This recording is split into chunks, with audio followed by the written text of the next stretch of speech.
SportsCenter is brought to you by The Cleaning Lady. To keep her son alive, she will do whatever it takes. Get into the new series, The Cleaning Lady, Monday, January 3rd, only on CTV.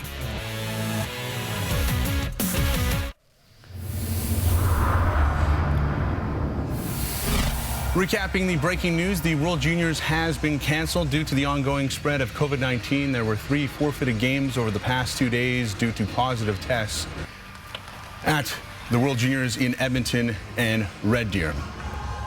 And let's bring in our James Duthie, who is standing by in Edmonton, along with Bob McKenzie, who are going to be bringing us the news very shortly. The news conference involving both IIHF officials as well as Hockey Canada officials, and definitely not the news, not the celebration that junior hockey fans were looking for on this day, Wednesday, James. You're right, Kelsey. This is the time we were supposed to be starting our pregame show for Canada and Germany. Bob and I would be talking about Connor Bedard coming off that 4-goal performance, or Alexander Blank and his heroics for Germany in overtime and their win over Czechia. But instead, this arena is completely empty and will stay that way, at least until the Oilers come back here, because the World Juniors are canceled. Here's what happened, essentially. We knew about the 2 positive tests for the Americans that led to the forfeiture of their game against Switzerland yesterday. 2 more positive tests on this day, one from a player from Czechia, one from a player from Russia, caused the cancellation of 2 more games.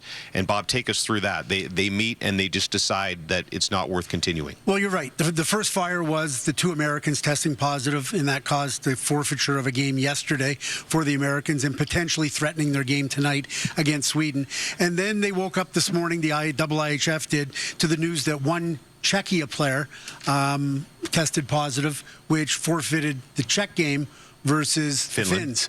And then shortly thereafter, the Russians had 1 player test positive, and that resulted in the forfeit of the Russian game Slovakia. Against Slovakia. So I think what the IIHF was looking at, the individual fires, and people at home and others are going to do the math, and they're going to go, wait a second, 2 Americans, 1 Czech, and 1 Russian. Are you telling me the World Junior Championship is shut down because 4 players tested positive? And the short answer is yes. And the follow-up answer to that is, whether you think the protocols are good or bad, and everybody can debate those all they want, the protocols are the protocols. And the problem right now is that 1 player testing positive on a game day results in the forfeiture of a game. And with only a couple more days of action between now and the break at New Year's, and 4 quarterfinals to start on January the 2nd, the IIHF, in concert with its medical committee, with infectious disease experts, they basically got the advice, this is going to happen almost every day. There's no guarantee that this won't happen every day. And the credibility of the tournament was already being threatened by these forfeitures, and some of the players that would be forced to be out of the lineup, pretty notable players. Some of the best in the tournament would have been gone from the tournament. And I think the IIHF, based on the safety factor for the kids involved, based on the competitive balance or integrity or the tournament or lack thereof, and the reality that because the protocols are what they are and they're established by provincial health, by our federal government, by the IIHF, all those factors, they just decided, you know what, there's going to be too many fires. We can't put them all out. You are already hearing, and you're going to hear a lot of people, and we're in this world right now where there's this division between the way people think, and there's some who say this tournament should have never started because there was too much of a risk, and then there's the other half that says, well, let them play, or don't test asymptomatic players. That what would be the harm of letting these healthy youngsters go out and play when it seems like the implications of Omicron are not as severe as previous variants from COVID?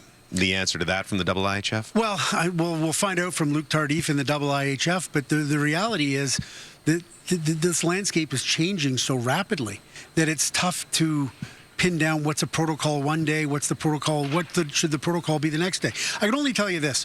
When they were putting this all together, they were meeting in late November, and they were looking at the protocols that were in place. And there's no hard and fast bubble like there was a year ago. And in fact, the notion of putting a bubble in this year, the there was some pushback on that. Whoa, wait a second. You're going to lock things down again? Come on. It shouldn't be a lockdown. So in any case, they decided to do a controlled environment as best they could.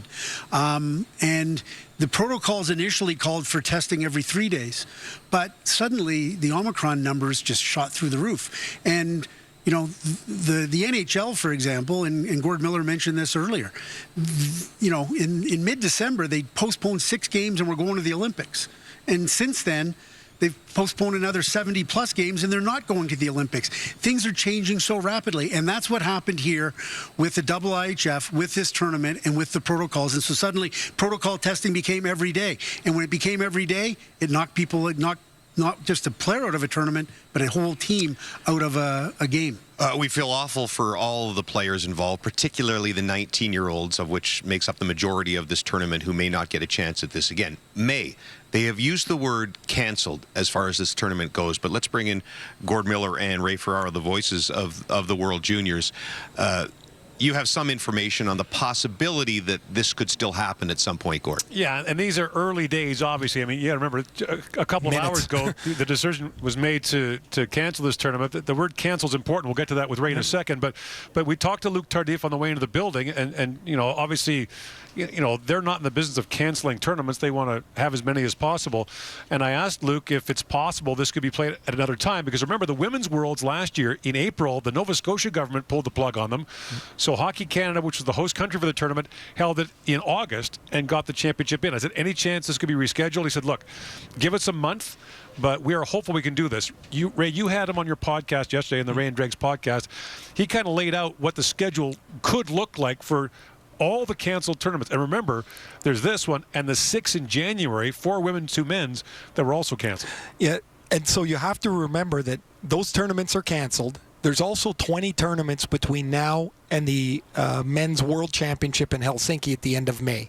So those are already on the docket. They can't just jam another tournament in. There's only so many resources and finances to go around. So you look at perhaps rescheduling those tournaments in what would be the off-season, which would be post-May, so into June and into July. And the possibility that exists. Now, I would find it hard to believe they're not going to leave every stone unturned to try and make this happen for the 6 tournaments plus this World Junior event. The cancel versus postpone is a little bit of semantics. However, canceling the tournament for the IIHF means that now they can partner with a federation that will step forward to say, we can do this. The partnership part is really important. Otherwise, if you postpone, it just falls onto the IIHF lap and they're on their own. This is far too costly, far too detailed, far too far-reaching to take on themselves. They need the partnership, whether it be of Hockey Canada or USA Hockey or whomever it might be. The federations have to be involved. It's not just the IIHF. You could see a scenario where the 4 women's tournaments, under-18 tournaments in the 4 divisions, are played in June. Maybe the 2 under-20 men's tournaments are played as well. The last date right now for the Stanley Cup Final, now that's for now, I mean, that could change, is June 30th. So we could see potentially, and this is early hours, to be clear, a World Junior Championship played maybe in late June, early July. James? Yeah, the logistics get really interesting. As you say, if the NHL gets pushed back at all, does the World Juniors go up against the Stanley Cup Final? And maybe they would do that and take their chances on that. Do the Buffalo Sabres say it's okay for Owen Power to go back and play a couple of months before an NHL season? It does get complicated logistically. Gets really complicated. I mean, some of these kids that are draft eligible, you got the draft coming up, and they're like, I don't know if I want to play in the World Juniors right before the draft. And there becomes a whole host of factors involved in that, as well as NHL teams having prospect camps and all sorts of that. So, yeah, there are myriad concerns about doing that, but there's also a huge financial incentive for the IIHF and basically all the stakeholders to try and get this tournament played at some point. Although, you know, we expected, last year we had a bubble, no fans whatsoever. This year we thought it was going to be jammed and it was going to be roaring and crazy, and then it was 50%. And then guess what? There wasn't even close to 50% here for the Canada Games. It was friends and family. The tournament was wounded before it was ended. Was it ever? Like COVID took its toll before this was canceled. Still would have been nice to see it finished. Now, as far as people in Alberta who've been kind enough to host us 2 years in a row now, and unfortunately they did not get a normal World Juniors. The bubble where everybody had to watch on TV last year, and now limited fans in here this year. When will it come back to Alberta? Again, Hockey Canada, they have to take some time to make these decisions. Next year is slated for Russia. The year after that, Sweden, and then back in Canada. And no guarantee that they would come back to Alberta now. There are obviously numerous places in Canada who want to host the tournament. But as we say, feel awful for all the volunteers, all of the players, and frankly, not just in this tournament, for every single tournament that's been canceled, for every age, Pee-wee, Adam, whatever it may be. It's been a really tough 2 years for anybody involved in sport or dance or art or whatever it may be. The World Juniors is just the latest casualty. Let's get you to the IIHF news conference officially announcing the end with Luc Tardif. Good afternoon, everyone, and welcome to this press conference for the 2022 IIHF World Junior Championship. Joining us today is IIHF President Luc Tardif, IIHF Senior Vice President Peter Brija, President of Hockey Canada Scott Smith, CEO of Hockey Canada Tom Rennie, Vice President of Events and Properties Dean McIntosh, and IIHF Medical Supervisor Dr. Matt Robbins. Before we open the floor to questions, we'll begin with a statement from some of our participants, beginning with Tom Rennie. Tom? Thank you, Adam. Thank you all of the participants for being here today to discuss and deliver on a very tough message on a very tough day. I can tell you that on December 15th, 10 teams were in Red Deer and Edmonton, prepared to participate in the World Junior Championships for 2022. We arrived here under one guise, and that was to enhance the sport through a great competition that has become the World Junior Championship on an annual basis. We arrived with everyone understanding and agreeing to safety protocols that would keep everyone just that safe and in a position to participate daily to the best of their ability. We have managed this every step of the way as best we possibly can, and as we should, have paid very close attention on a daily basis to the medical expertise of our internal people to understand better where we were going with respect to Omicron and how it might have an effect on our tournament. December 15th, fast forward to today, is 2 weeks, and many things have changed. And we have done everything we possibly can to keep pace with Omicron and identify with further policies and procedures that keep our athletes safe. With that being said, it's with great disappointment that we've had to, with the IIHF leadership and our complete support, cancel the balance of the competition. But I can only suggest this. Sure, people are disappointed around the world, quite honestly, and so they should be. But I cannot imagine how disappointed the players are.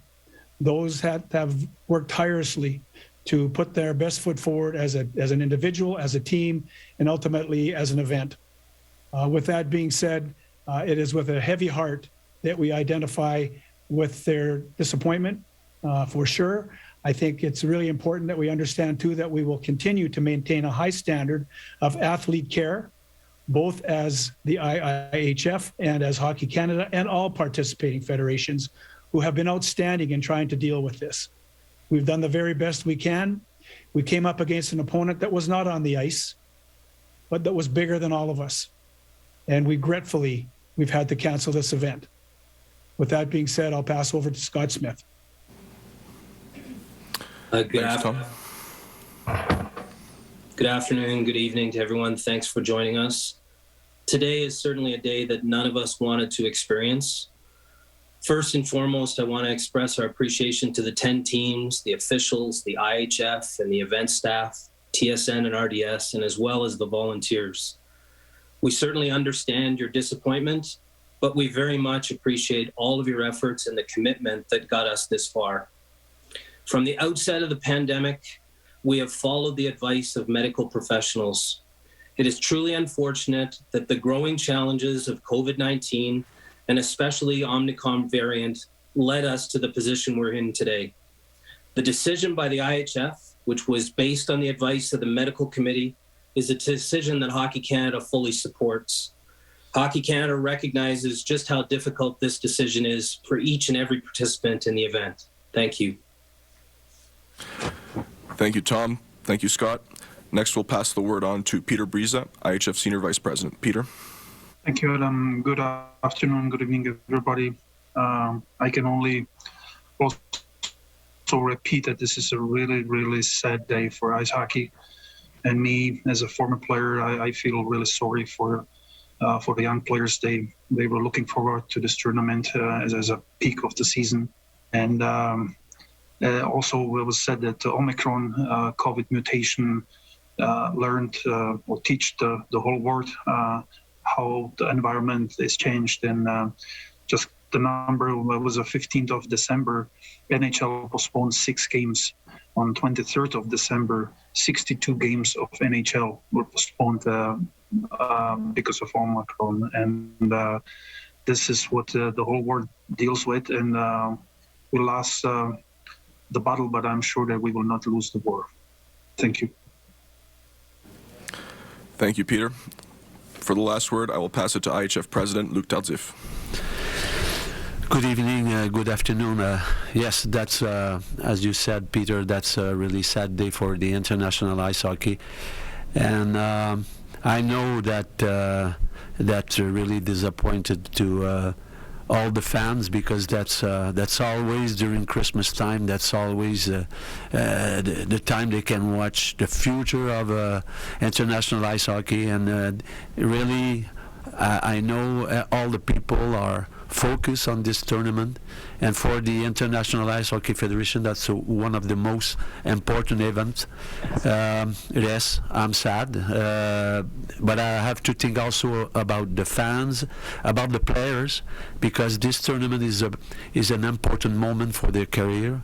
The staff, the federation, they prepare it for I don't know how many years sometimes to compete and be in the better shape possible to work for this gold medal or a medal. So I really understand how it's difficult, but I have also to think about all those people who work for this events, like Hockey Canada and our staff work since about 6 months and stop in the middle of the road. That's really, really difficult. So I hope, first of all, it's not over, because yes, that's a cancellation. We cancellation this event, but let us sometimes maybe a month, because I don't want, and I think the organization committee don't want to give up, to think about how we can do this event 2022, maybe further if it's possible. So we're gonna take the next month to think about it and maybe come with a good surprise. So we're not going to give up. I think we deserve that to the young players and give them this important competition, and it will be our work the next month. So I'm ready for any question. Thank you, everyone. We will now open the floor up to questions from media. Please use the raise hand feature if you have a question. When your name is called, please introduce yourself, your media agency, and indicate to whom your question is directed. We will begin with Donna Spencer. Donna?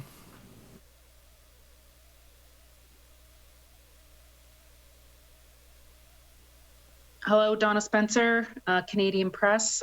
Luc, this question is for you. Could you drill down into the decision-making process today and explain just ultimately what was the turning point for this decision? Yeah. So as you remember, quickly we understand that it will not be a competition like all the others, because first we were worried about the new variant, and at the beginning it was already an impact. So we were looking for a while more about the test result every day than the standing. So that's an important sign. And quickly we understand with the protocol, and I don't contest the protocol, because that was the way to handle this competition on the medical side. But we understand quickly with some time with forfeit. The competition was not completely fair, and that's why we quickly decide that we're not going to have any relegation, because that was not possible to guarantee the same the same chance for every level, every teams. So quickly we saw that it would be difficult, and day by day we had one crisis meeting and two crisis meeting, waiting for all the tests, the result of the test, and today we had to cancel 3 games on 4, and we saw that it will not gonna be better but worse, and that's why I talk about the team. I should talk about the referee too. We saw that that was impossible to continue this competition in a fair way, and I think the team leader, the player, understand it, because yes, they were disappointed, but outside of that, they were not completely satisfied, and us too, about the competition itself. So that's why we took this decision, because we had to stop right now, because the competition was going nowhere. Thank you for the question. Next, we'll pass the word to Mark Spector. Yes, Mr. Tardif. Last year, you pulled this tournament off very successfully with a full bubble. Why did you not do that this year? And were the protocols in place impossible to live up to without having the full bubble like you had in 2021? First of all, when we start the competition, so that means that was not a bubble, that was a protected environment. So with our experience to start the competition, that was, I could say that was enough. But quickly, when we saw the impact of the variant, we changed the protocol. We made 7,000 or 8,000 tests, so that was not previewed at the first sight, and we quickly saw that we had to reinforce the protocol. But that's the new variant who gave us, we had to do this change. But before that, the protected environment, for us, that was enough. But Omicron, that changed the things, and I think if you see all around, we are not the only competition touched by the virus. I can see what happened with the competition in NHL, in different soccer teams in Europe and all over the world. The challenge between the women team, they had to stop too.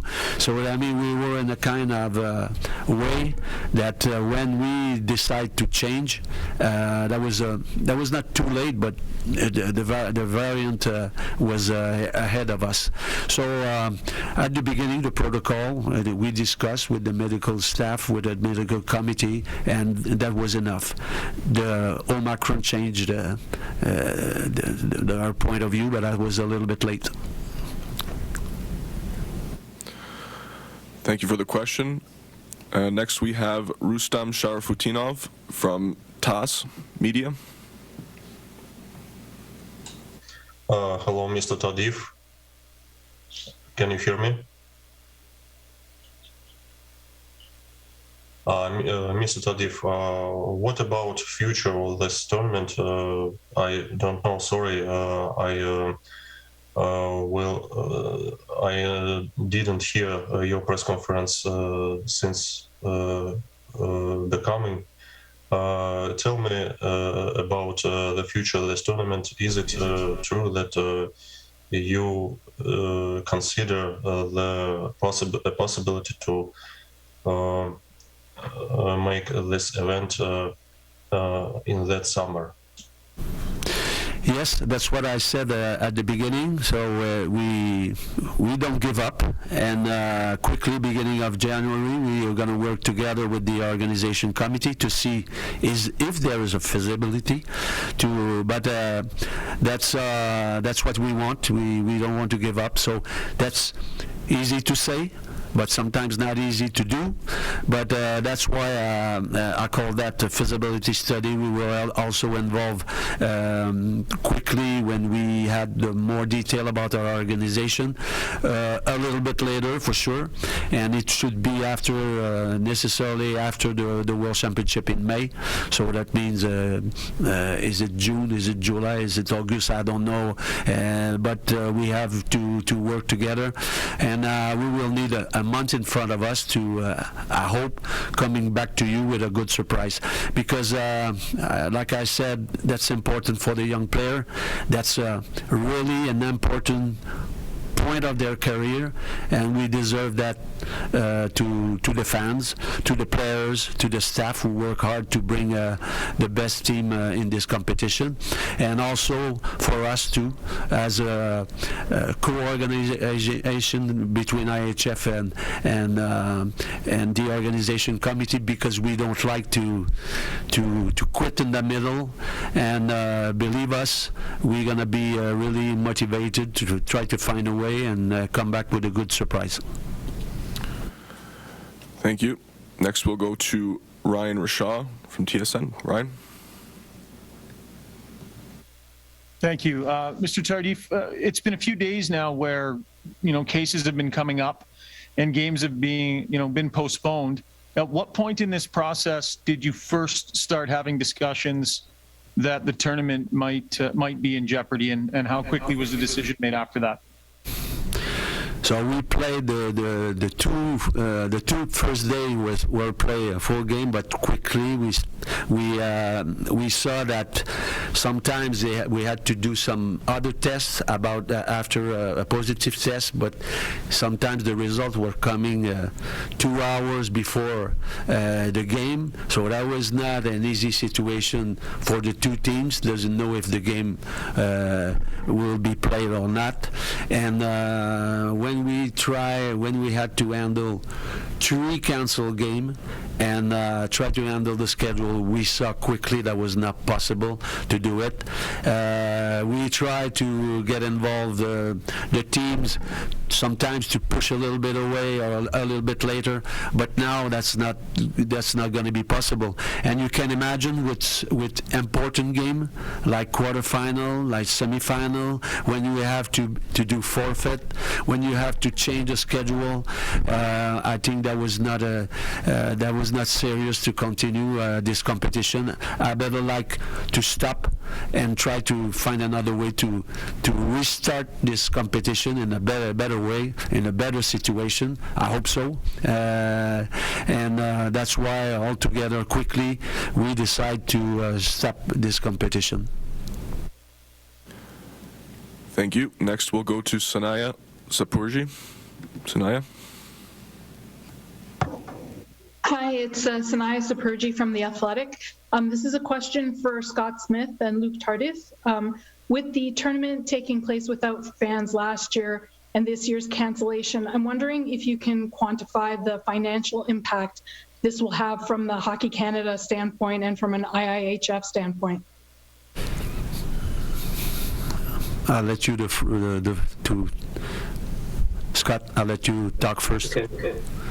It's a really good question. I think, obviously our priority today has been this decision. I think we've taken, a good approach to managing the risk for the organization as best we can. But Hockey Canada made a commitment to deliver this event to the IIHF and to the 10 participating teams, and we lived up to that commitment until today. And so we'll manage what the requirements are or what the financial impact is. And if there is an opportunity at a later date that would allow us to deliver on the 22 World Juniors, that would assist us with mitigating any type of, the extent of the financial impact on Hockey Canada. But if I talk about IHF, for sure, when you prepare, bring a lot of people, the referee, and we have to stop, that's already a lot of cost to prepare. But that's not the most important things. But yes, there is a financial impact, but that's not the most important thing. And since about 2 years, we play without spectator, so we get used to. Even if it's not easy, we get used to those kind of situation, and so that's why sometimes we do prudent approach, and in this case give us also some other experience, because we were happy to start with spectator, and quickly we had to see that differently, but. We're gonna survive, if I can say, but for sure that's why we want to come back on the horse and try to come back and really deliver this competition. It will have a less impact, but that's not the most important thing at the moment. And really, we took the decision about first the safety of the player, the safety of the staff, and all the people working around this tournament, and was the most important point. Next, we'll go to Jan Denmark. Jan. Thank you, Jan Denmark, Sport Daily. My question is for Mr. Smith and for Mr. Tardif. Please, can you say why there are still coming stories, especially from the hotel, from the Red Deer, that the so-called protected environment wasn't that protective, that with the players there were other citizens, and there were also some kind of wedding was doing in the hotel? Thank you. Dean, do you want to start with that? I can go ahead, Scott. I think since we identified with the teams back in September, our plan to host this event, we had communicated to the teams that we would be in non-exclusive hotels in an arrangement where teams would have their own floors within the hotels, but that there would be public within the hotels. When teams arrived on December the 15th, we had a plan to test teams on their first 3 days of arrival, and then twice subsequent to that prior to their departure. A couple of things we did immediately when the teams arrived.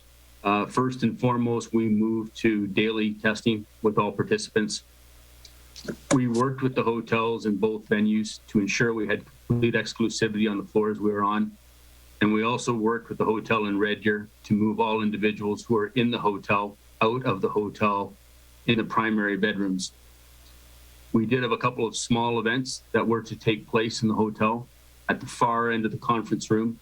That was not in direct interaction with the players.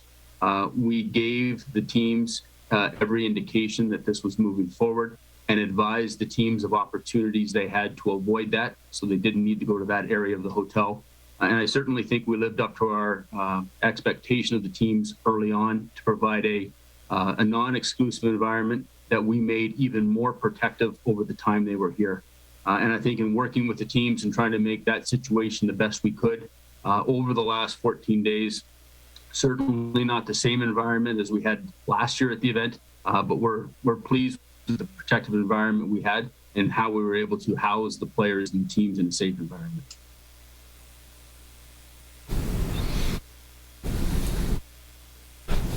For me, I've got nothing to add except that yes, we quickly made some adaptation, but what I can say is I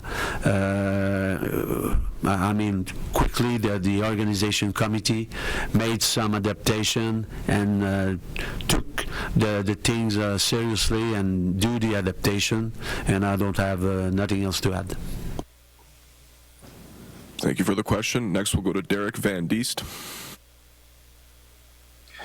Hi, Derek Van Diest for Post Media. This question is, I guess, is for Tom Rennie. Your team had some pretty high-end talented kids on the team that were probably going to go, high in the NHL draft. I guess, what was your concern of maybe long-term lingering effects of this if you continued the tournament and maybe one of those kids got sick?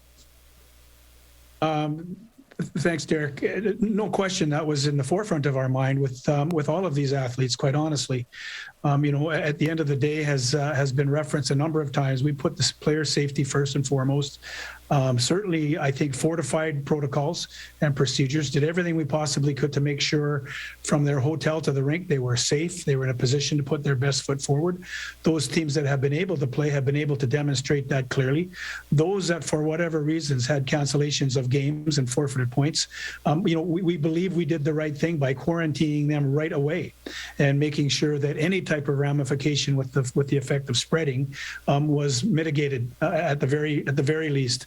It always crosses your mind, but it crosses your mind when you take your kids to the play park, or whatever the case may be. We have to protect the general public. We have to protect those that we're responsible for. I believe that we did that. I'm sure it crossed everybody's mind. I'm sure it crossed the players' mind. But true to form, I believe we delivered on that safety, and true to form, I believe the players lived up to the expectations we would have of high-end talent and played the very best hockey that we could. And we anticipate being able to continue to demonstrate that in the future. Thank you. Next, we go to Kevin McGran. For Mr. Tardif, you said, if I could just get a clarification before I ask my question, was there going to be a third game postponed today or forfeited today? Yes. No. Yes, and the last game we were waiting, Sweden against USA. We were waiting for the result of the two players of USA to confirm the game or cancel the game. So that was not easy. And yes, because in the afternoon we had a Russian positive test, and it came late. Usually we've got all the result at the beginning of the evening, the afternoon, in the morning. But I don't know. They wanted to make sure that there was a positive test. They came back in the machine, and we had later. So because we had as usual in the morning our meeting, evaluate the situation, and this forfeit came after. So that was 3 games today that was not possible to play and cancel. Thank you. My question, though, you're very optimistic, it sounds, that you'll be able to revisit playing the World Junior for the men's under 20. I wonder if you're just as optimistic about revisiting the cancellation of the women's World under 18. Might you be able to put those tournaments together and have both be played?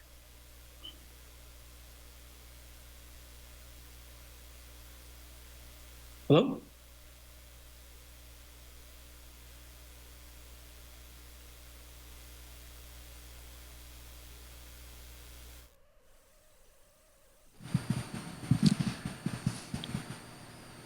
James Duthie back with Bob McKenzie. Awkward timing on that question from Kevin McGran. I want the answer too. And by the way, okay, I think we have it back now. We had the Japanese in the plane. They had to get out with the equipment. We had the Russian who stopped in Helsinki. They had to go back, and so we had to stop the competition. That was a cancellation. But quickly, we need exactly the same situation. We needed a month. And during that month, that was, I can believe, you can believe that was really hard for IIHF, that was really hard for Hockey Canada. You don't care about the woman, and we were working on that, and that was not, that was the decision of Nova Scotia. But we did the job, and in August we present in Calgary a really good competition at a good level, and finally the women play their competition. We had to cancel, same thing. It's always tough decision, For my first year as a president, I don't know if it's the rookie test sometime, but that's really difficult to cancel 6 tournaments, because a lot of people, they just talk about top division under 18, but 6 tournaments were canceled. So same thing. jump on us, but that's our job. We have to cancel, because you can imagine start a tournament without any preparation in January, so a suicide. And now the example of what's going on here, we made the good decision. But that's not mean we don't want to try to find a way to play this, because we're working on it. We're working on it. But there is not only one tournament. A lot of people, they say equality. That's not equality with men's, with boys. But don't forget one thing. There is equality with high level and low level. So we going to work to come back with a proposition for the sixth tournament. Same things. It should be in June. I don't know if we're going to make it. We already had a meeting with the organizer, try to find a way. So that's the same thing. We're going to need a month, prepare, and after that we'll see if we can do it. I want to be judged at the end of the story. So please let me the time to come back, because we're working on it, and we will find a way. I hope so. We do a feasibility, and we have to get people more involved. I noticed one thing. When we postpone an event, everybody's waiting, looking at you, and they said, oh, are they going to do it or not? When you cancel, all of a sudden, you get a lot of people, they've got idea, they want to help. So I better like this way. I don't want to do promise I cannot stand. So that's why I said cancellation, and after that we're working on that. So that's exactly what I'm doing. And for this tournament, that's exactly the same thing. But maybe the condition will not be there. But believe me, we'll do everything. We don't like to cancel the. Sometimes say, yeah, that's easy to cancel. Hey, that's not easy to come in front of you and say I cancel this. So let us time and judge us at the end of the story. That means let us till June, and maybe it will be July, August, I don't know, for this competition. But I give you a rendezvous to talk about it after that. And I hope everybody will be happy. But I remember in Nova Scotia, we find a way, everybody jump on us. But we made a good tournament. But I think that's when you got a responsibility, something you don't have to wait for congratulations. So believe me, we're gonna do everything, and I think we're gonna do it. Thank you. We have a few more questions in English before we switch to French language. Next is Tony Ferrari.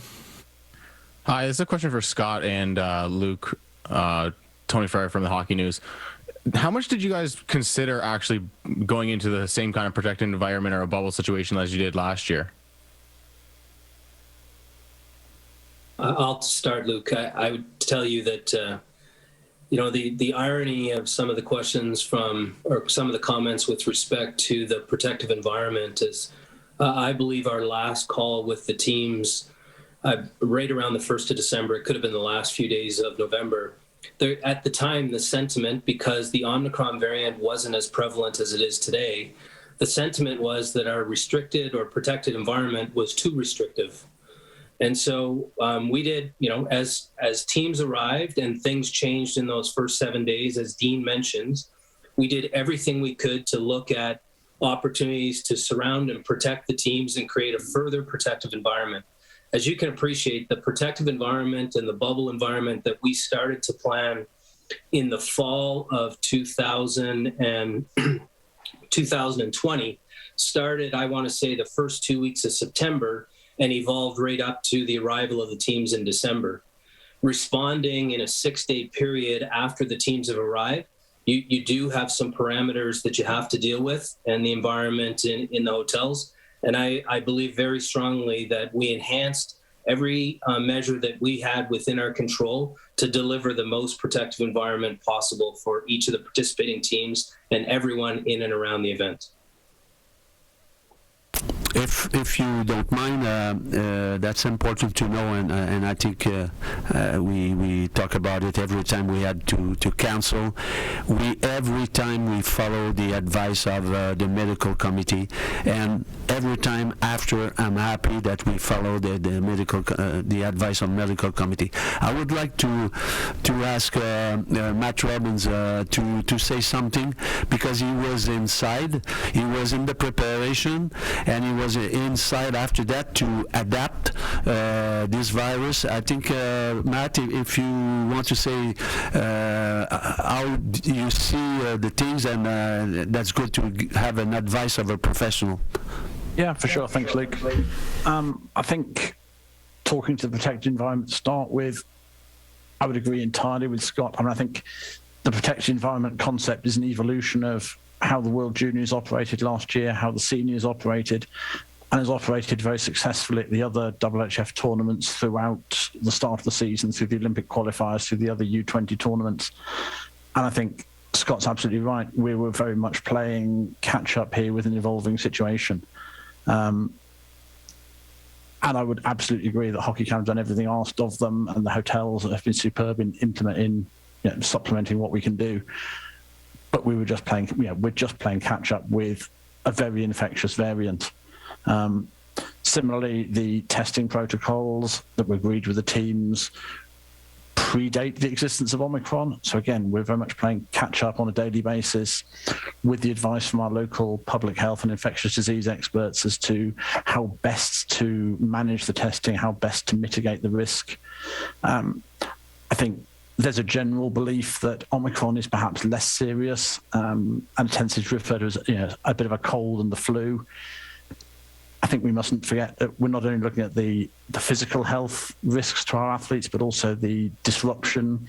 A positive test means 10 days isolation, and the impact of that disruption on the sort of health and well-being of our young athletes isn't something we should underestimate.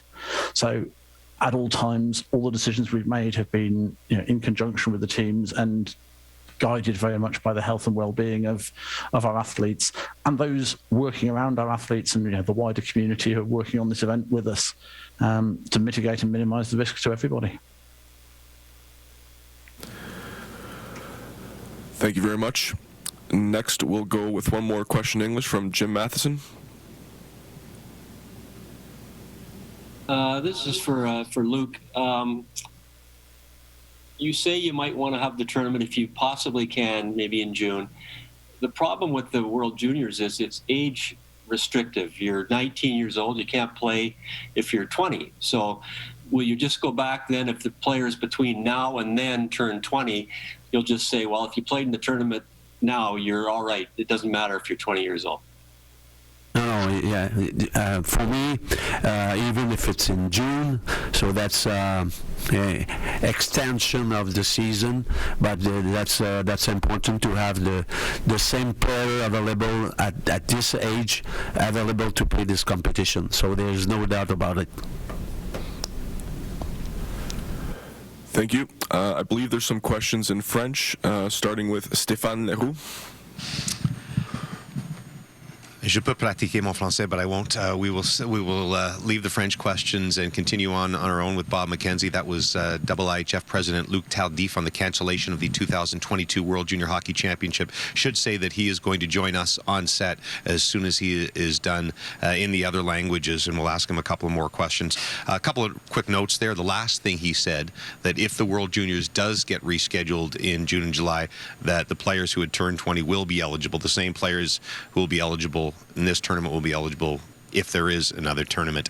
The question would be, will they all be made available? The other thing, Bob, and you heard the medical officer talking about it, the fact that there's 4 players now here, 2 Americans, a Russian player, a Czech player from Czechia, who will all be here for between 9 and 10 days. And Mark Masters.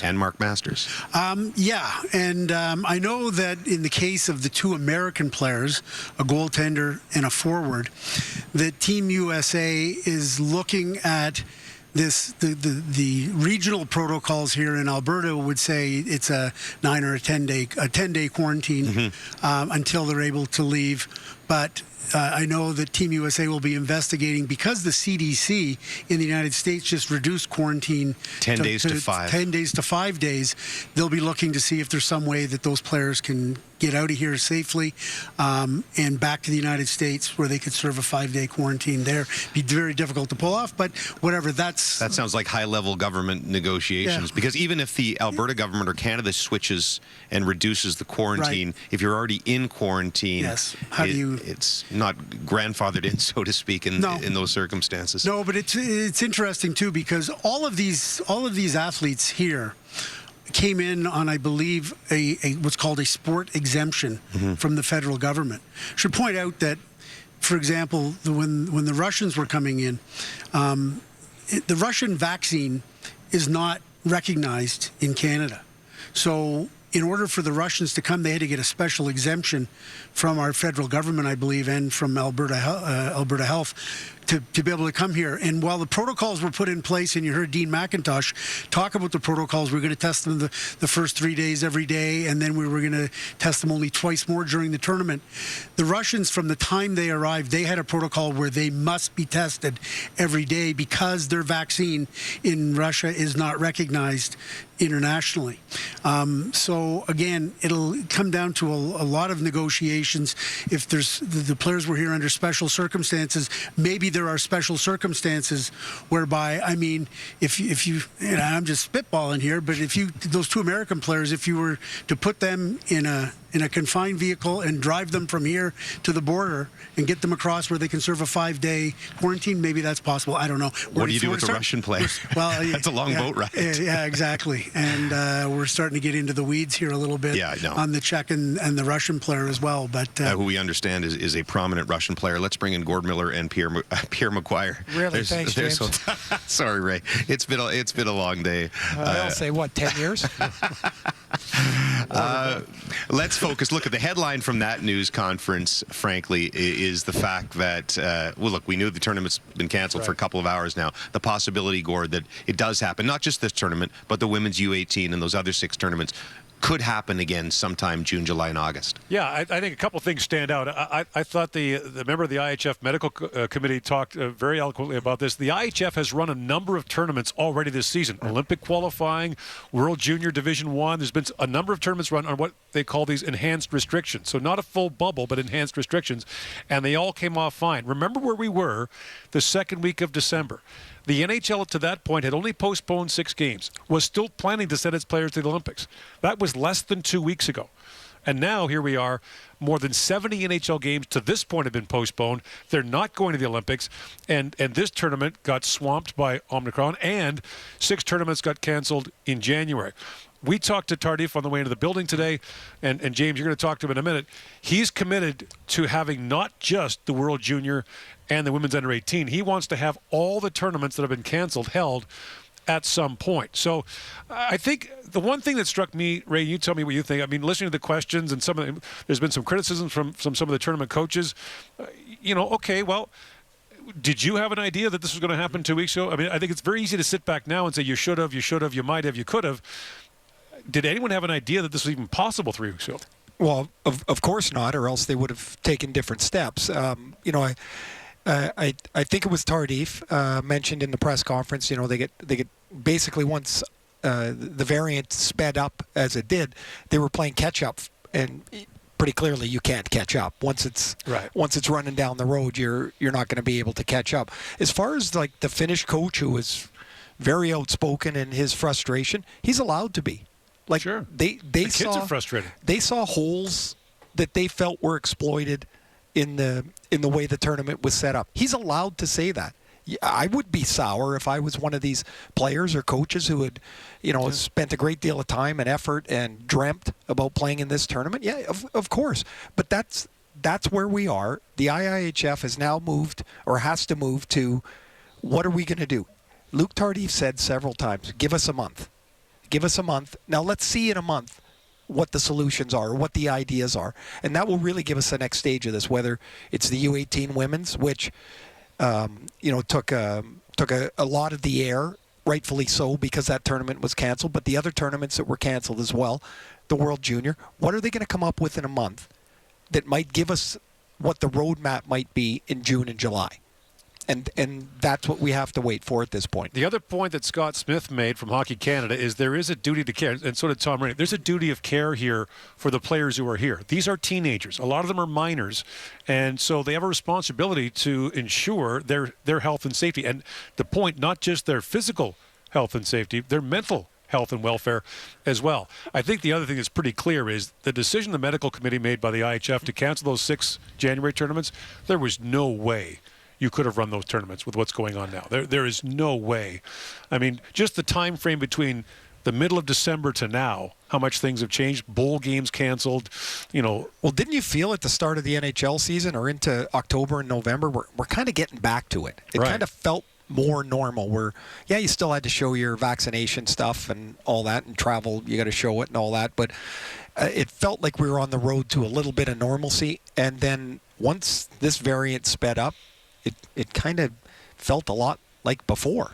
And that's basically where we're at right now. I mean, it seems a lot's different, and we'll see how that all turns out. But as for this tournament right now and the decisions they had to make, clearly their decision is a few cases is going to lead to far more cases. And we can't have a hotel full of players that have to 10-day quarantine and the tournament canceled. Luc Tardif was elected president of the IIHF at the end of September. Since then, he's had to cancel 7 tournaments, witness the pullout of NHL players from the Olympics, and try to deal with the fallout from what's to come from a virus that's moving a lot faster than anyone can keep up with. James? Gentlemen, you should be in the middle of the first period of Canada-Germany. We appreciated hearing your calls on the few games that we got to hear you from, and thanks for your work, and we'll do it again maybe in June or July. Gordon Miller and Ray Ferrar are the voices of the World Juniors here on TSN. I suppose, look, we came here and we knew there was a possibility from the time we got on the plane to come here this wouldn't finish. Did you think we were going to finish this tournament? Honestly, if you asked me that question at the end of November, I would have said, yeah, I think we'll be okay. Because as everybody said, at that point, it was 100% capacity. We all know that the virus is everywhere, but over the last number of months especially, we've all been trying to get back to some level of normalcy, and we kind of assumed or figured that it would extend. So if you asked me that question, James, in late November, I would have said, yeah, I think we can pull this off. But I will say this, from basically the middle of December forward, when I was in Calgary at the camp and I knew the players were going off and they were going to be on December 15th, they'd be going into quarantine for 2 days and then going into their hotel, and knowing that it wasn't a lockdown bubble like it was last year, on my way out here, flying out here, I thought to myself, the odds are greater that this tournament won't be played than it will be played, simply because in the last, just in the days leading up to Christmas, the transmissibility of this thing, I got to tell you, out of the gate, it was months before anybody I personally knew had COVID. Months and months and months before anybody in my family or my first circle of friends had COVID. And with this Omicron, everybody, it's virtually everybody in my circle of somebody friends from every family or friend that you know. Absolutely. Right. And so on the way out here, I thought to myself, this thing, the transmissibility is so high, and I know these players are staying in hotels where they're going to be sharing elevator rides with the public. They're going to be walking through the lobby with the public, whatever the case may be. How can some of these guys not test positive? And because the protocols, and again, I go back, you can argue whether the protocols are right, wrong, or indifferent, but the protocols, once they're in place, they're in place. The protocols were amped up at a time the transmissibility was amped up, and that just meant there was going to be more canceled games or forfeited games. Let's bring in Craig Button. And on that topic, Craig, was it worth it, knowing what Bob just said? Knowing what Omicron was doing in the weeks leading up to this, would it have been better to just cancel 2 weeks before than to come here and give it a try and have to cancel a few games in? Yeah, you know, it's a great question. And you know, Bob and I were at the Hockey Canada camp. And keep in mind that before I went in there on December the 7th, I had to have a negative PCR test. On December 12th, that's when the whole outbreak happened with the Calgary Flames. And that's when the world changed. And it changed fast. We talk about the transmissibility of the Omicron variant. I mean, that's how quick it went. So despite trying to put in new protocols, despite trying to tighten up protocols, and the planning that had gone into this tournament, you know, and despite sometimes 100% best efforts, 100% best efforts, sometimes things conspire against you. And what we've seen with COVID is it is big and it can move fast. So everybody's saying, oh, why didn't he go into a bubble? Okay, yeah, I guess maybe you could have started on December 12th. I would suggest it was too late on December 12th. So you try to forge on, you try to put in new protocols, stricter protocols, and you try to get something completed that a lot of time has been spent on in preparation. So I think that, yeah, you have to start off and you have to try to get something completed. But you also have to recognize when you come to a point of no return, and unfortunately, that happened today. Well, you're right. I've heard people even saying today, well, just turn it into a bubble. You can't just magically turn something into a bubble. You can't kick hundreds of people out of hotels and lock them down. Unfortunately, that's a process that takes a few weeks. Craig, we appreciate all your work leading up to the tournament and your work from Red Deer early on in the tournament. Hopefully we get to do it again sometime down the road in June and July. Let's bring in Ryan Rashog, if we have a second, who's been covering the tournament with us. And Ryan, the one thing that I think we will be put aside on this day is that this tournament was wounded before it was ended. They said 50% capacity, and we said, okay, that's not 100%. We won't get those great Canadian World Junior crowds, but at least it will be something. But they never really came close to 50% capacity. Omicron had done damage before this tournament had started. Yeah, no question, James. It took a huge bite out of, you know, what the hope would be one of those raucous Canadian World Junior environments. I mean, how many have we covered over the years? I mean, we covered one in North Dakota where the Canadian fans played a part in selling the thing out. So, you know, with the bubble last year, I think, you know, Hockey Canada, IIHF took a pretty big hit in pulling that tournament off. And this year was supposed to be, in a lot of ways, I think, the financial make good. You know, this building that can seat so many people, holding it in Canada here again. But what happened in the days before the tournament, capacity gets reduced to 50%. And so they have to give people the option to give their packages back. Well, there were over 13,000 tickets sold for Canada's games, and even more heading into the medal round before they did that. They had just over 4,000 for one of Canada's first games here. It just took a massive bite out of ticket sales, and it was kind of this awful brew of circumstance that hit this thing. I mean, think about it. So 50% capacity. They weren't allowed to serve any food or beverages, which makes it tough to get kids and, frankly, some adults to come out of their homes. You know, it was minus 20, minus 30 degrees here. You know, that's another big thing. And then people's concerns about Omicron and the transmissibility. So, you know, for the people working behind the scenes to try and sell this thing, James, it was a real tough go. So Omicron here, you know, dealing the death blow to the tournament, but it had already taken a massive bite out of the event to this point. And we'll ask Luc Tardif this question in just a second, Ryan, but what happens to everything that happened in this tournament? Germany has this huge win over Czechia. Yeah. Connor Bedard has 4 goals. Do those numbers just vanish into thin air, or could they possibly count somehow in the record books? Yeah, well, I think there's so much to be determined in the days moving forward, and that's probably down the list of priorities. But we did reach out to the IIHF, some of their people, to get a sense of which way they might go on this. The early indication we got was that, you know, these records will remain. There were legitimate games that were put on the books.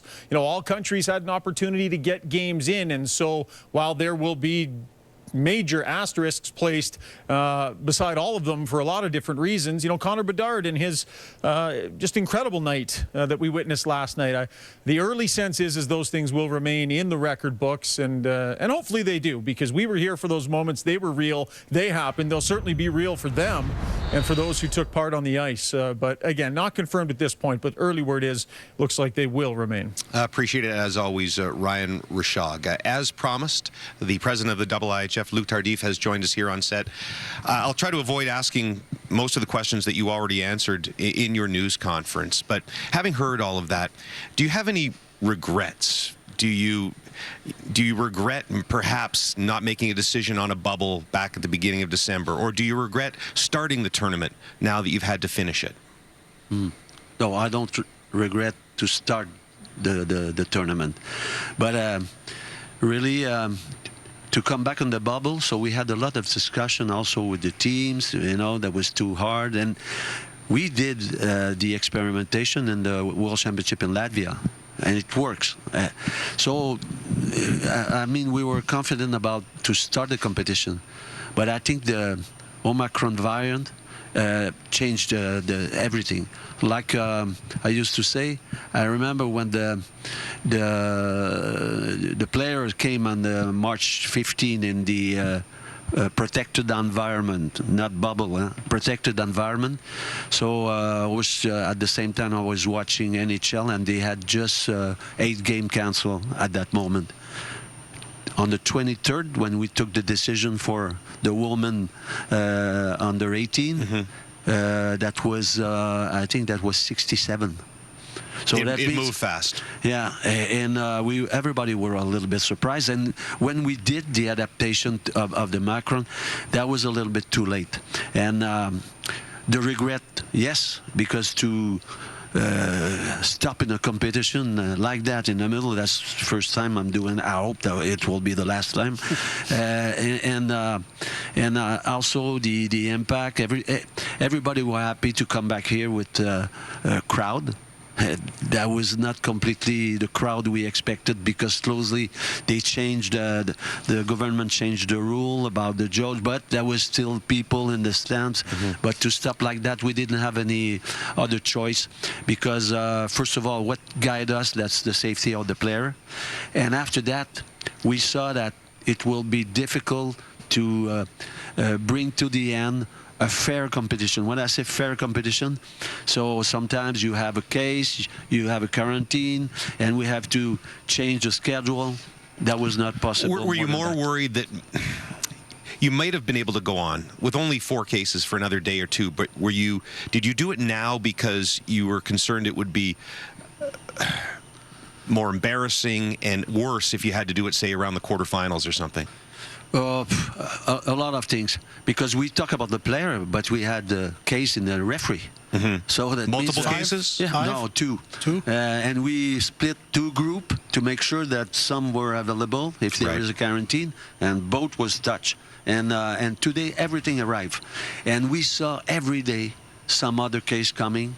And outside of that, we're talking about safety of the player, but at the moment, that was the critic path, because we didn't want at the end of the tournament to leave some player in a quarantine here when their team are going back. That's one of the reasons we also stopped the competition. That plus and plus and plus. But after that, we saw that to have a forfeit in the quarterfinal or semi-final, that was not possible.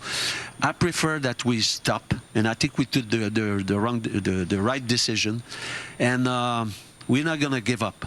So that means we give us a month, try to see exactly, because I would like to not to finish, but to prepare properly another edition 2022 with the player who deserve it, because that's an important moment in their career. And I think the fans, even if they love when that's Christmas time.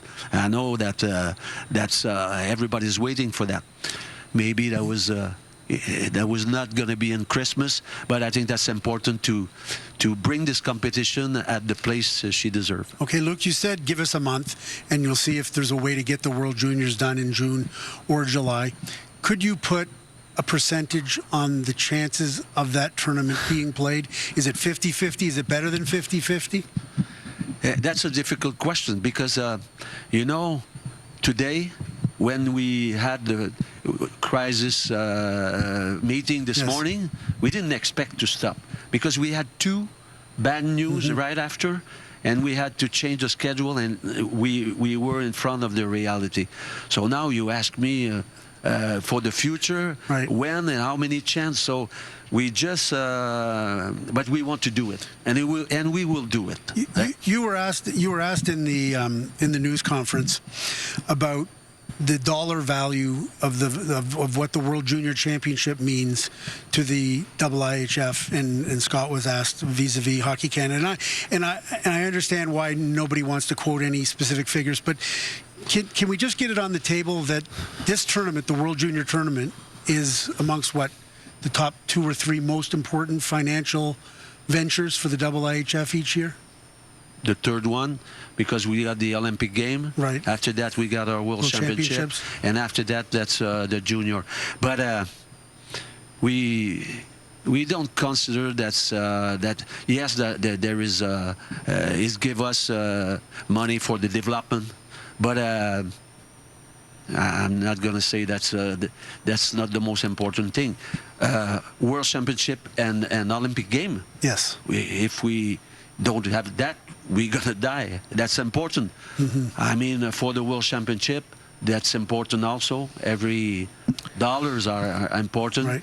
But when we want to, when I say we don't want to give up and we like come back, that's not a question of money.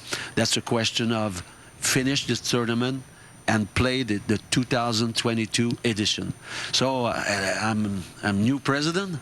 I don't want to stay on that. Did Rennie give you a nice Christmas present this year? Oh yeah, I think this year with the pandemic, with all the tournament we have to cancel, I don't know if it's the rookie test, but believe me, we're gonna go through, and I'm optimistic about. Are you confident that the Women's World Under 18 will be played at some point somewhere? Yes, you know, we had to cancel. I just to explain that, I just want to come back to the World Women's Championship we had to cancel last year. That was at the last moment. That was not a fact of Hockey Canada. It was not a fact. Nova Scotia. The government decided to stop. And I remember we had the Japanese, the Japanese girl, they were in the plane. They had to get up. The Russian, they were halfway. They stopped in Helsinki. They have to go back. And all the organization was there. That was tough. Everybody jump on us. We have to organize for the woman. That's a scandal. We took a month. We work with Hockey Canada, and we made this competition in August.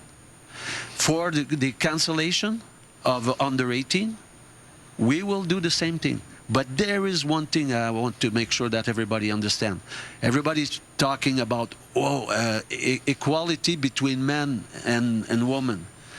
First, COVID doesn't know the gender. It doesn't know. They hit in January. But that's not only one tournament who was canceled. 6. That's 6. And believe me, sometimes I want that the top level, they understand that they talk about the future of ice hockey and the future. That's high level, but that's the development too. So we're gonna find a way. We already start to discuss with the organizer. We're gonna find a way, but not only for the top level. It will be all together or nothing. So that's important. I can tell you've been stung by the criticism, particularly over the cancellation of the women's U18s.